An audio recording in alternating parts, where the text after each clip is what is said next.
அப்போ மனுஷன் வாழ்க்கையில கஷ்டப்படுறதுக்கு காரணம் அவன் முதல்ல சுநீதி அந்த தர்மத்துக்கிட்ட போகணும்.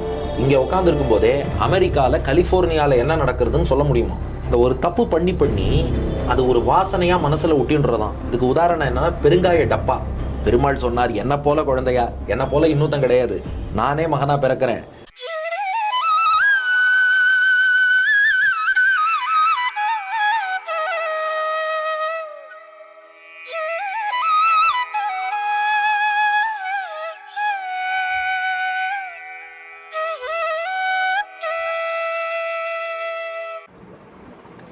அடியன் தாசன்.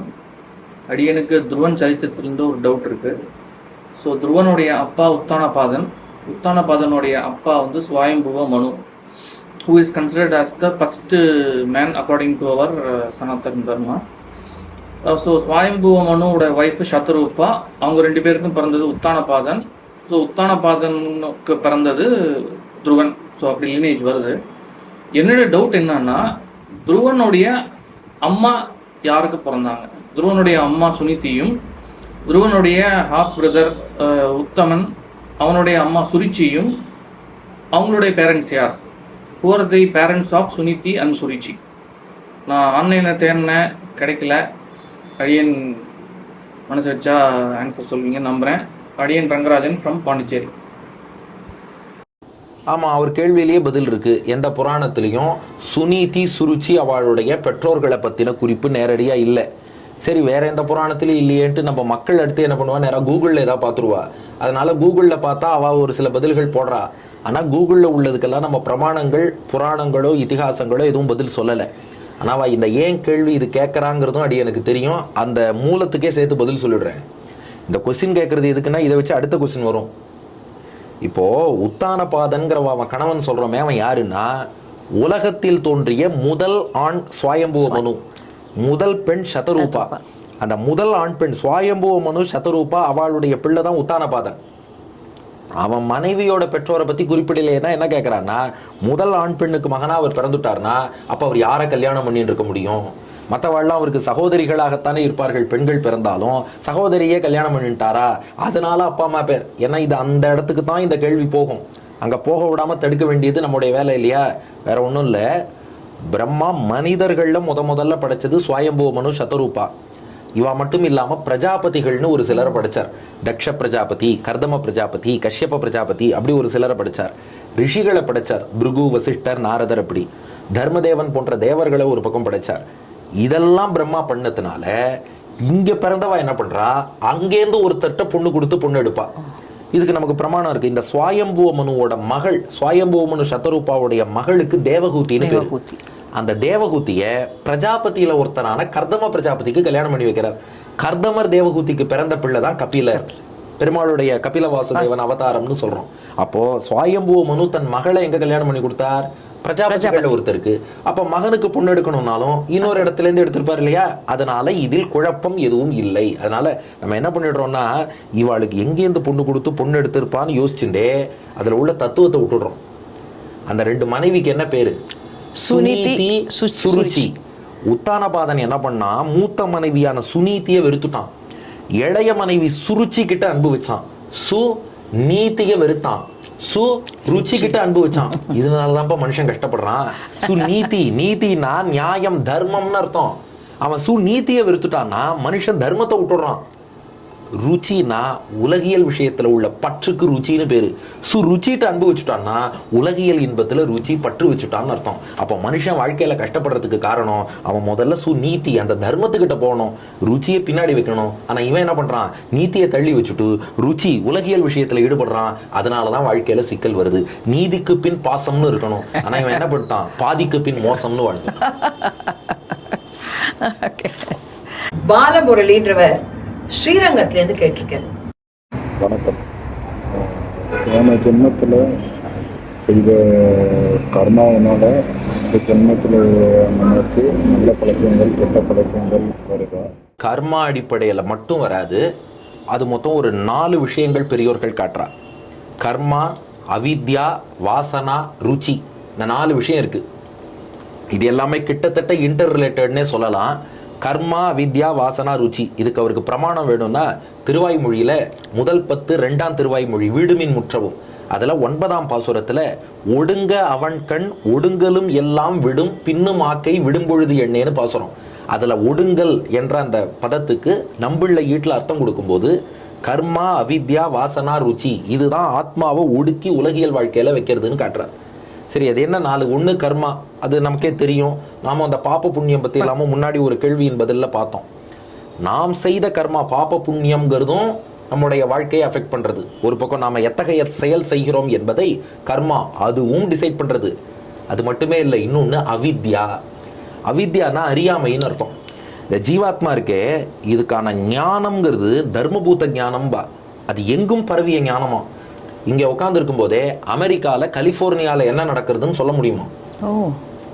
ஆஸ்திரேலியால நம்ம ஃப்ரெண்ட் என்ன பண்ணிட்டு இருக்காருன்னு சொல்ல முடியுமா? தேவலோகத்துல இப்ப இந்திரன் என்ன பண்றான்னு பார்க்க முடியுமா? என்ன ஆமான்னு தலையாற்றல் நமக்கு அதெல்லாமா தெரியுது. நம்ம வீட்டுல என்ன நடக்கிறதுனே நமக்கு தெரியல. இது மாதிரி ஒரு கலையோன்னு நினைச்சுட்டேன் அதை. ஆஹா, இயற்கையில அவ்வளவு தர்மபூத ஞானம் எங்கும் நிறைந்திருக்கக்கூடிய அளவுக்கு தர்மபூத ஞானம் ஆத்மாவுக்கு உண்டு. ஆனா கர்மாவை பண்ணி அந்த கர்மா என்ன பண்ணிடுதுன்னா இந்த ஞானத்தை சுருக்கி ஒழிச்சு வச்சுடுது. அதுதான் நம்ம உடம்புலயே என்ன இருக்குன்னு நமக்கு தெரிய மாட்டேங்கிறது, நம்ம வீட்லயே என்னன்னு தெரிய மாட்டேங்கிறது. அதுக்கு தான் அவித்யான்னு பேரு. அப்ப கர்மாங்கிறது ஒரு ஃபேக்டர். 2 இந்த அவித்யாங்கிறது என்ன பண்றது, இந்த அறிவை சுருங்கும்படியாக செஞ்சுடுறது. இப்ப யோசிச்சு பாருங்க, அறிவு நல்லா விரிவடைஞ்சிருந்ததுன்னா தெளிவா இருப்போம். இந்த இடத்துல எப்படி செய்யணும், கரெக்டா பிரசன்ஸ் ஆஃப் மைண்டோட வேலை செய்வோம். ஆனா இந்த கர்மாவனால அறிவு கொஞ்சம் சுருங்கி போயிடுதுன்னா டிஸ்கிரிஷன் பவர் குறைஞ்சிடும். அப்ப நல்லது எது கெட்டது எதுன்னு சட்டுன்னு புரியாது. அப்போ ஒரு தப்பான முடிவு எடுப்போம். அப்ப அதுவும் இன்ஃப்ளூயன்ஸ் பண்ணும் இல்லையா? கர்மா மட்டும் ஃபேக்டர் இல்லை. இந்த அவித்யாங்கிறது என்ன பண்றது, அறிவை கொஞ்சம் சுருக்கிடுறதுனால நமக்கு தெளிவா புரிய மாட்டேங்கிறது. நாம யோசிப்போம், தெளிவா இருந்தா இப்படி பண்ணியிருக்க மாட்டேனே, கொஞ்சம் ஏதோ குழம்பி போய் தான் பண்ணிட்டேனோ, நம்ம அப்புறம்லாம் யோசிச்சு பார்க்கறோம் இல்லையா? அப்ப அந்த அவித்யாங்கிறதும் ஒரு ஃபேக்டர், என்ன செயல் செய்யறோங்கிறதுக்கு. 3வது என்னன்னா ருச்சி. ருச்சினா ஒரு தப்பு பண்ணி இந்த ருச்சி கண்ட பூனைன்னு ஒன்று சொல்லுவா பாருங்க. அது ஒரு வீட்டில் வந்து பால் சாப்பிட்டுடுத்துன்னா அது திரும்ப அங்கே வந்து சாப்பிடணும்னு தோணும். அது போல ஒரு தப்பு பண்ணிட்டோம்னா அதுல ஒரு விருப்பம் வந்துருமா, அந்த தப்பு பண்ணும்போது சந்தோஷமா இருக்கே. அதனால இவன் என்ன பண்றான், மீண்டும் புத்தி அப்பப்போ சொல்லும், அறிவு கூட வேலை செஞ்சு வேண்டாண்டா அது தப்புன்னு சொல்லும். மனசு கேட்காது, இல்லை எனக்கு செய்ய பிடிச்சிருக்கு நான் செய்யத்தான் செய்வேன் அப்படின்னு போய் செய்யறது பாருங்க, அதுக்கு ருச்சின்னு பேரு. 4வது வாசனை. வாசனைனா மென்டல் இம்ப்ரிண்ட், மனப்பதிவு. இந்த ஒரு தப்பு பண்ணி அது ஒரு வாசனையா மனசுல ஒட்டின்றதான். இதுக்கு உதாரணம் என்னன்னா பெருங்காய டப்பா.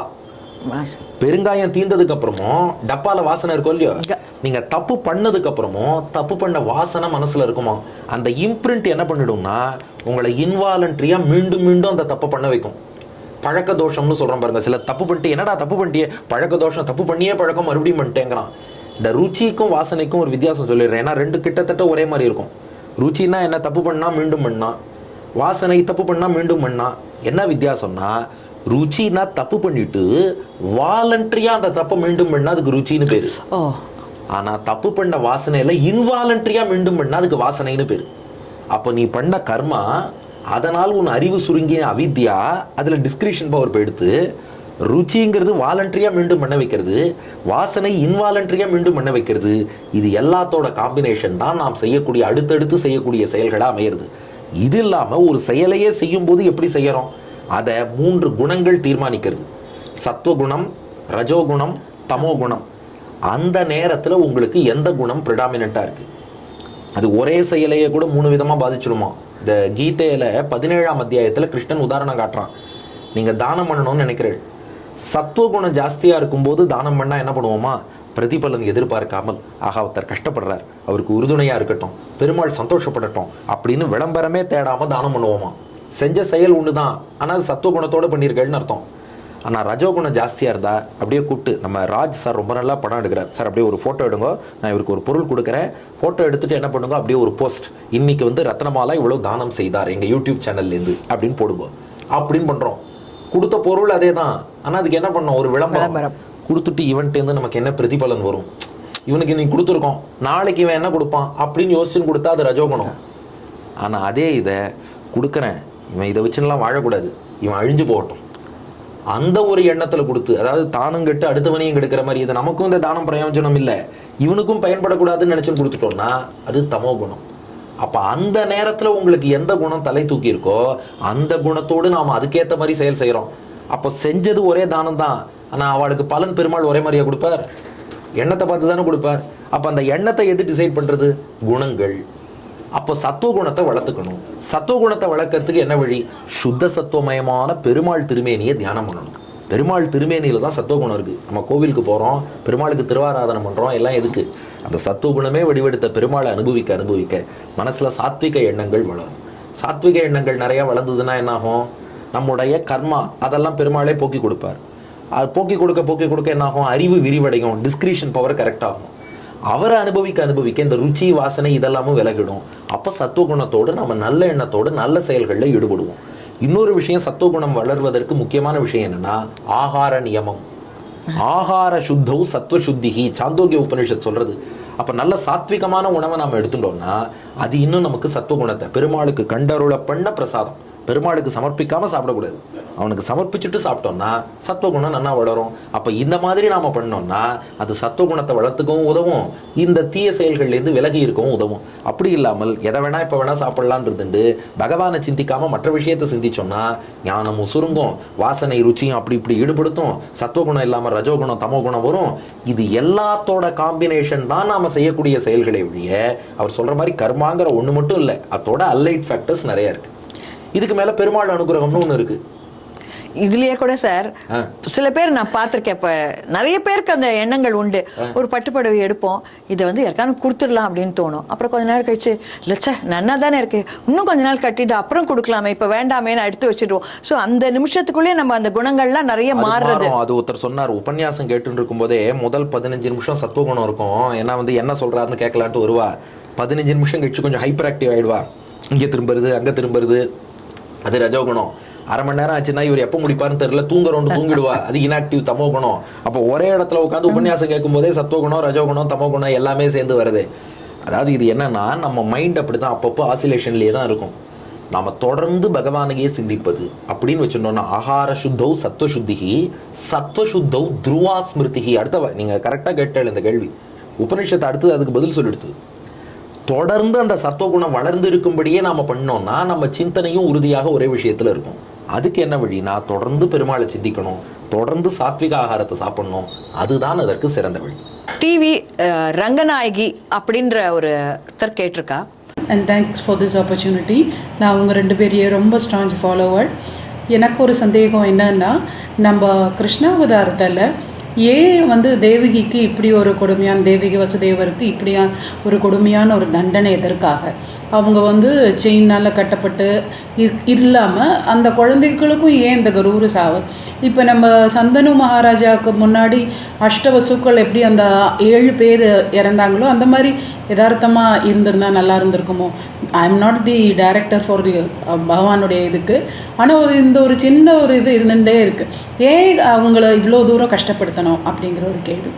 இன்னொன்று, இப்படிப்பட்ட கஷ்டமான சூழ்நிலையும் தாம்பத்திய உறவு சாத்தியமா அப்படிங்கிற ஒரு கேள்வியும் ஓடுது ஐயா. மற்றவங்களுக்கு சொல்கிறதுக்கேனும் நம்ம கொஞ்சம் இதில் ஸ்ட்ராங்காக இருக்கணும்னு விருப்பப்படுறேன். தேங்க்யூ. ஓகே, நல்ல கேள்வி. தேவகி வசுதேவரை பொறுத்தவரை அவ கஷ்டப்பட்டான்னா அவளுடைய முன்ஜென்ம கர்மா அது.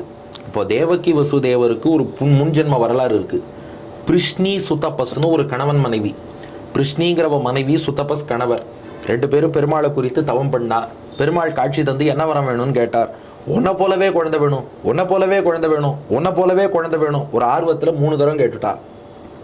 பெருமாள் சொன்னார், என்ன போல குழந்தையா? என்ன போல இன்னொருத்தன் கிடையாது, நானே மகனா பிறக்கிறேன். நீங்க ஒரு ஆர்வத்தில் 3 தரம் கேட்டுட்டேள், அதனால 3 தரம் உங்களுக்கு மகனா பிறக்கிறேன்னார். அதனால பிருஷ்ணி சுத்தபஸுக்கு மகனா பிருஷ்ணி கர்ப்பன்னு தோன்றினார். அடுத்து அவளே அதிதி கஷ்யபரா வந்தா, அவ பிள்ளை வாமனனா தோன்றினார். அடுத்து அவளே தேவகி வசுதேவராக வந்தார், அவளுக்கு பிள்ளை கிருஷ்ணனாக பகவான் தோன்றினார். அவளுக்கு மெயினான கஷ்டம் என்னன்னா, சிறையில் அடைச்சது ஒரு பக்கம் கஷ்டம்னா, இந்த 6 குழந்தைகளை கம்சன் வந்து அவள் கண் எதிரிலேயே கல் தூணில் மோதி மோதி 6 குழந்தைகள் செத்து போச்சு. அது அவளுக்கு கஷ்டம் தானேனா? இல்லை, பகவானுடைய எல்லா லீலைக்கும் ஒரு காரணம் உண்டு. இந்த 6 குழந்தைகள் யார் அப்படின்னா, அது புராணங்களில் சொல்லப்பட்டிருக்கு. மரீச்சின்னு ஒரு முனிவர். அந்த மரீச்சி முனிவருடைய 6 பிள்ளைகள் ரிஷிபுத்திரர்கள் தான் அவர்கள். விஷ்ணு புராணத்தில் அவளுக்கு ஷட் கர்ப்பர்கள்னு பேர், ஷட் கர்ப்பாகா அப்படின்னு சொல்லுவா. அந்த 6 பேரும் பிரம்மாட்ட போய் அபச்சாரப்பட்டுடுறா. அவள் தப்பு பண்ணிட்டா. பிரம்மா அவளுக்கு 2 சாபம் கொடுத்தார். காலநேமிங்கிற அசுரனுக்கு பிள்ளைகளா நீங்க பிறக்கணும், காலநேமி கையாலேயே சாகணும். காலநேமிங்கிற அசுரனுக்கு பிள்ளைகளா அவ பிறந்துட்டா, காலநேமி அவர்களை கொல்லும் தருணம் வந்தது. ஆனா தன் கையால குழந்தைகளை கொல்ல அவனுக்கு மனசு இல்லை. ஏன் குழந்தைகளாச்சு.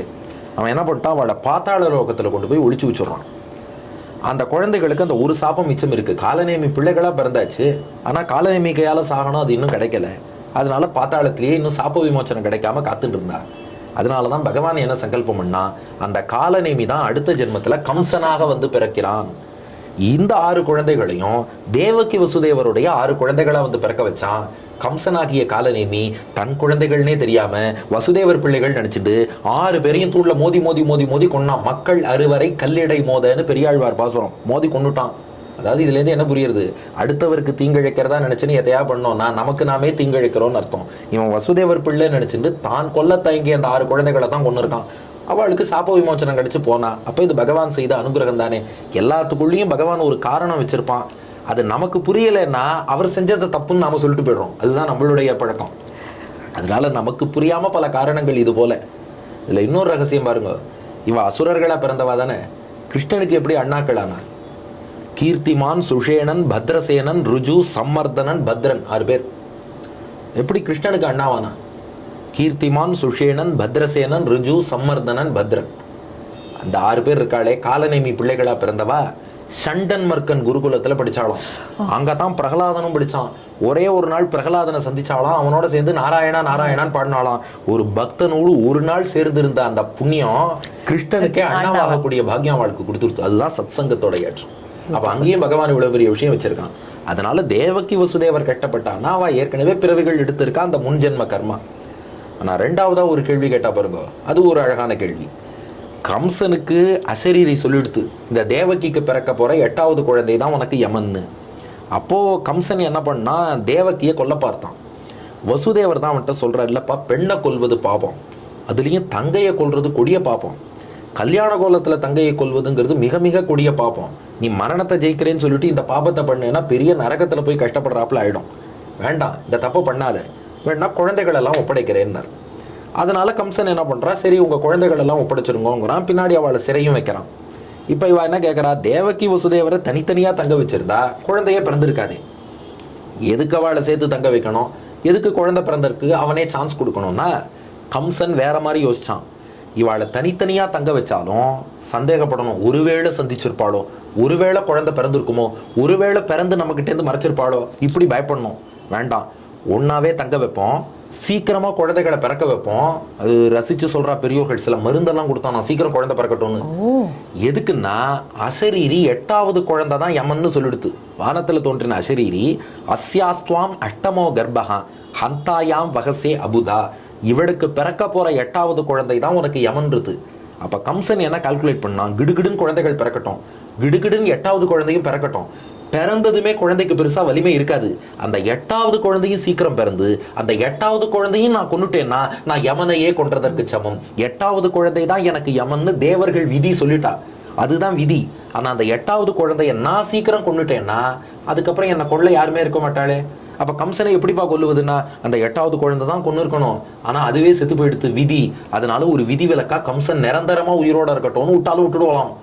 அதனால அந்த 8வது குழந்தை சீக்கிரம் பிறந்து அதை கொன்னுட்டா அதுக்கப்புறம் சாஸ்வதமா மரணம் இல்லாம தான் வாழலாம்னு கால்குலேட் பண்ணான்.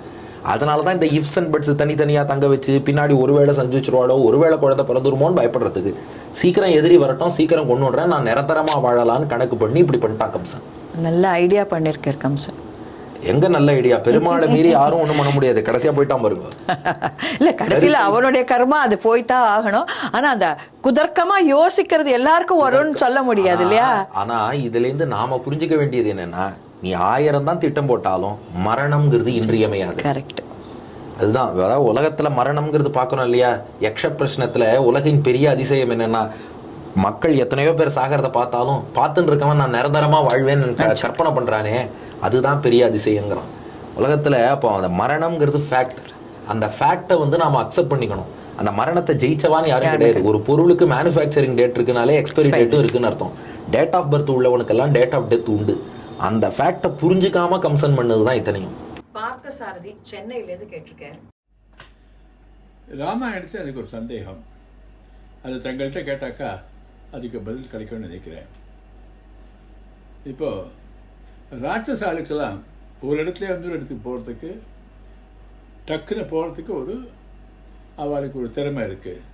அவள் நம்மளை மாதிரி நடந்து போகிறதோ குதிரையில் போகிறதோ ரசத்தில் போகிறதோ தேவையில்லை.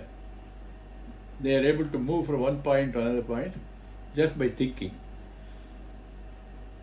நம்ம சூழ்பலக வரா, ராமர்கிட்ட தகராறு பண்ணுறா, லக்ஷ்மணன் மூக்க இருக்கிறார், உடனே ஓடி போய் அண்ணங்கிட்ட கம்ப்ளைண்ட் பண்ணுறா. அவள் இந்தியாவிலேருந்து தண்டகாரணிலேருந்து அவள் சிலோன் போய் கம்ப்ளைண்ட் பண்ணுறா. அது நடந்து போயிருக்க முடியாது, அவள் டெலிபோர்ட் ஆகி தான் போயிருக்கா. அதே மாதிரி நிறைய இடத்துல வருது. பாலீசன் எல்லாருமே டக்குன்னு வந்துட்டு போயிட்டு இருக்கா. ஒரு இடத்துல யாகம் பண்ணால் உடனே வந்து போட்டுறா. அவளுக்கு அந்த திறமை இருக்குது, எங்கே வேணால் போகலாம், எப்போ வேணால் போகலான்ட்டு. அப்படி இருக்கச்ச ராவணனுக்கு எதுக்காக புஷ்ப விமானம்? அவன் குபேரர்கிட்ட அடித்து பிடிக்கலாங்கிறத தவிர அவனுக்கு அது தேவை இருக்கா? ஏன்னா கம்பராமாயணத்தில் அவன் வந்து சீதாபகாரம் பண்ணிச்ச அந்த குடிசையோடு தூக்கின்னு போகிறான். ஆனால் வால்மீகி ராமாயணத்தில் குடிசையோடு தூக்கலை, அவளை பலவந்தமாக தலையை பிடிச்சி எடுத்துன்னு போகிறான். அதனால் பர்பஸ் ஆஃப் புஷ்ப விமானம் என்ன? எக்ஸப்ட் ராமர் திரும்பி வரத்தை உபயோகப்படுத்துகிறார்கள் தவிர வேறு விமானம் அவங்களுக்கு எதுக்காக தேவை? இதுக்கு ஏதாவது ஒரு லாஜிக்கல் ஆன்சர் இருக்கா? நமஸ்காரம்.